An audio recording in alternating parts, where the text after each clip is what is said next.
జీరా mint cooler. అప్పుడెప్పుడో చిన్నప్పుడు తాగిన ఒక డ్రింక్కి నేను పెట్టిన పేరు ఇది. ఇప్పటి వరకు నేను ఎలాంటి డ్రింక్ తాగలేదు. మళ్ళీ ఎన్నోసార్లు తాగాను కానీ బట్ ఆ టేస్ట్ అయితే రాలేదు. But I try to recreate the same taste today. So ఎంత దగ్గరికి క్రియేట్ చేయగలిగానో లాస్ట్ వరకు చూసి తెలుసుకోండి.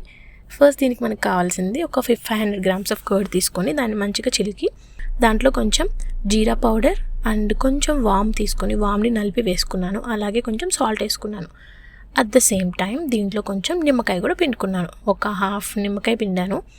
తర్వాత దీంట్లో మనము కొత్తిమీర, పుదీనా అండ్ కరివేపాకు మంచిగా క్లీన్ చేసుకొని స్లిట్ చేసి వేయాలన్నమాట. అప్పుడే ఫ్లేవర్స్ అన్నీ దాంట్లోకి వెళ్తాయి. దాని తర్వాత కొన్ని పచ్చిమిరపకాయలు తీసుకొని వాటిని కూడా మధ్యలోకి స్లిట్ చేసి వేసాను, జస్ట్ ఆ ఫ్లేవర్ కోసం అనమాట.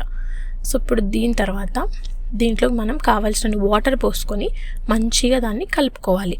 అండ్ లాస్ట్లో కావాల్సినంత సాల్ట్ అండ్ నిమ్మకాయ కూడా పిండుకోవాలి. ప్యాకెట్ పెరుగు అంత పుల్లగా ఉండదు కదా, సో కొంచెం నిమ్మకాయ పిండుకుంటే ఆ నిమ్మకాయ స్మెల్ అండ్ ఫ్లేవర్ చాలా బాగుంటుంది అనమాట. And trust me guys, once you try and have this, ఎంత బాడీని కూల్ చేస్తుందో అంత టేస్టీగా కూడా ఉంటుంది. So try this and comment below how did you like it.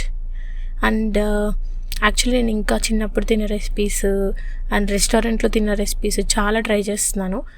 నాకు ఆ రెసిపీస్ తెలియకపోయినా కానీ నా టేస్ట్ గుర్తుపెట్టుకొని I wanted to recreate those recipes. Please subscribe to my channel for more such interesting recipes and stories. Thank you.